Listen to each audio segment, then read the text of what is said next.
Memorial Day weekend 2023, I boarded a small plane piloted by a friend of mine. We took off from my home city of Omaha bound for the state of Ohio. A few short hours later, we landed, and over the span of 2 days, I got to experience two of the best amusement parks in the country, what many would consider to be the two best parks in the Cedar Fair chain.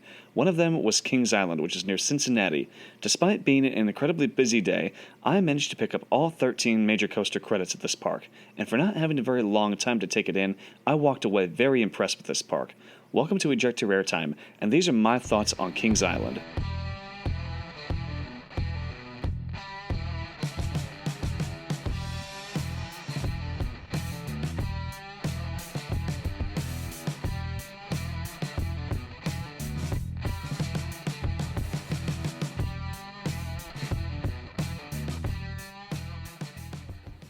Before we get into it, make sure you take the time to subscribe to the channel for future content, and be sure to hit that like button as it really helps against the YouTube algorithm. Kings Island opened in 1972 as a successor to Coney Island, which once operated along the Ohio River. This park was frequently prone to flooding, so Kings Island was a way to help get away from this. Some rides and attractions from the original Coney Island were moved here, and the park was featured in TV and movies, which helped to increase its overall attendance. Today, the park covers 364 acres and features over 100 different attractions, as well as a water park next door called Soak City. One of the main draws of this park is its stacked coaster lineup. In this video, I'll just do a quick rundown of each one. You can see my overall ranking of the coasters in a future video. Diamondback is a solid B&M hypercoaster with a top speed of 80 miles per hour and features many great floater moments as well as an impressive splashdown element at the end. Orion is the park's B&M Giga Coaster.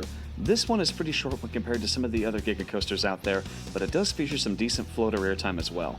Banshee is a stellar B&M inverted coaster. It features 7 inversions, including a very intense pretzel knot and an inline twist that offers great hang time. Invertigo is one of the few Vekoma inverted boomerangs in operation. The seats are oriented so you can face the people you ride with, and despite having the hard and bulky over-the-shoulder restraints, it still runs fairly smooth. The Bat is an aero-suspended coaster from the early 90s. Originally themed to Top Gun, this coaster now pays tribute to the original suspended coaster, which operated from 1981 to 1983. Even though the ride is very short, this coaster has some great intensity and amazing near-miss elements. There are 3 coasters aimed at kids and families here, including Flying Ace Aerial Chase, Woodstock Express, and Great Pumpkin Coaster. 2 Premier Rides launch coasters can be found in this park. Backlot Stunt Coaster was originally themed to the Italian Job. It features an intense upward helix, fire effects, and a section that takes place completely in the dark before flying through the sign out the front of the entrance. Also in the dark is Flight of Fear. This launch coaster features a spaghetti bowl layout similar to Poltergeist at Six Flags Fiesta Texas or Joker's Jinx at Six Flags America. Flight of Fear takes on this layout indoors, and minimal lighting makes it difficult to see where you're going. I was surprised by how intense this coaster was. Each inversion as well as some of the transitions are very forceful. Racer is a pair of PTC racing wooden coasters that opened with the park in 1972. This coaster actually helped to spark the second coaster renaissance. Adventure Express is an aero mine train coaster that races through the trees and makes great use of the hilly terrain. It's a bit rough, but it has nice new theming elements that fit in well with the new Adventureport section of the park. Mystic Timbers is a GCI wooden coaster with a great theme and backstory to it. It's also one of the smoothest wooden coasters I've experienced, and it offers a number of amazing ejector moments. Finally, the Beast is one of the most famous roller coasters in the world. Since opening in 1979, this in-house built wooden coaster stands as the longest wooden coaster in the world, with a track length of nearly 7,400 feet. It races through the woods in the back of the park and finishes with an incredibly intense double helix. The Beast is notorious for giving it an amazing night ride, as you can't see where you're going at all. I will definitely have to get back to this park sometime to experience this. This coaster lineup is so well-rounded. Kings Island has been treated well by Cedar Fair since they acquired it in 2006, and we can definitely expect to see another impressive coaster within the next couple of years. In addition to the coasters, Kings Island also features a great variety of flat rides and water rides. Some notable ones include the 300-foot-tall drop tower and wind sinker, a giant frisbee ride called Delirium, a water ride called Congo Falls, and their Planet Snoopy area has been voted Best Kids Area multiple times by Amusement Today. There are multiple areas of this park that have interesting bits of theming, and the newest of which is Adventureport, which looks very nice. You can also get an incredible view of the park and the surrounding area from the Eiffel Tower, the central icon of the park. Needless to say, the variety of attractions at this park is very well balanced, and it helps to create a very lively and inviting park atmosphere.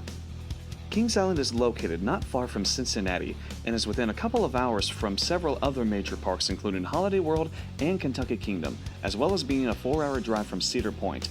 As with many other major parks, there are plenty of hotel options nearby at varying prices. This includes a Great Wolf Lodge right next to the park. This is definitely a park worth spending multiple days at, so having good hotel options is beneficial. Let's talk about dining options. The Cedar Fair chain puts plenty of effort into creating a wide variety of unique food selections in their parks. Unlike Six Flags, where you tend to find just standard park food, you can find just about everything at Cedar Fair parks, from pulled pork at Coney Barbecue, to fancy grilled cheese at Tom and Chi, to fancy burritos at Enrique's, to even Mediterranean food at Grain and Grill. Being in southern Ohio, I recommend trying Skyline Chili when you visit Kings Island. This chain is very popular in this part of the state, and they have a location inside the park offering their delicious homemade chili and fresh shredded cheese on hot dogs or on spaghetti. May not sound that great, but I thought it was pretty good.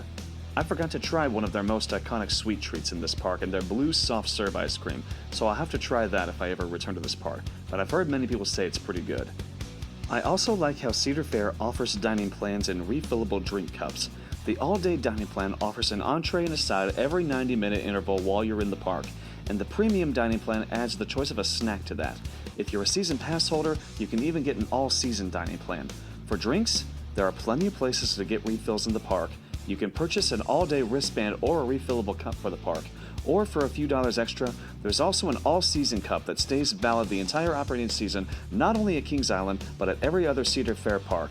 So if you plan on visiting multiple parks during the summer, this can come in really handy. As you can probably imagine, Kings Island was pretty busy on Memorial Day weekend, so how were the operations? We started at Diamondback, which looked to have a pretty long line, but to our surprise, we only waited about 25 minutes. Operations were very fast and very consistent throughout the parks, even at the lower capacity coasters. For such a busy day, I was very impressed with how quick the lines were moving. The ride ops and the other employees we encountered were some of the friendliest and most helpful I've ever seen. Due to us having to fly up to Cedar Point that same day, we opted to get the fast lane wristbands to ensure that we could hit all major credits with the short time we had in the park. But even without Fastlane, the park app was showing surprisingly short wait times for all major coasters. I don't recall seeing any that exceeded an hour. The only major coaster that didn't have Fastlane is the Bat, and even the ops there were maintaining a consistent pace. Fastlane starts at $85, but goes up on holidays and weekends when more people are expected to be in the park. I recommend using the park app to look at wait times in order to determine if you need Fastlane or not. Most coasters in this park feature bins in the ride platform to stash your loose items, but be prepared to purchase lockers on Orion, Banshee, Flight of Fear, and Mystic Timbers. Buying a locker for your items can feel like an inconvenience, but there is an upside at this park, and this is the option of the movable locker. Basically, you only have to pay for your locker once during the day. You enter a code, and then you are told which locker to place your things in. You then have a 3-hour time limit on that locker. When you come back, you hold down the End Rental button after removing your items, and then you can enter your code at the lockers by another ride, and your rental time starts all over again. While I would prefer to see bins on all major coasters, this is a fantastic feature. It's always fun to speculate about what could be coming in the future to any park, so what could be next for Kings Island? Ever since the removal of Vortex in 2019, there's been a very large plot of land near the beach just sitting there empty. Seeing how Kings Island has gotten similar treatment to Carowinds, I would guess that something like a multi-launch coaster from Mohr Rides would be the next major addition, similar to Copperhead Strike. This would be a great addition for this park. Kings Island is a park I would definitely love to return to and spend more time at. If you can make the time to spend multiple days at this park, I highly recommend it. That's going to do it for this park review. Let me know in the comments if you've been to Kings Island and what your thoughts are on this park. Also, thank you so much for helping me exceed 300 subscribers. Let's see if we can get to 500 now. Thank you so much for watching. Be sure to like and subscribe so you don't miss any future content.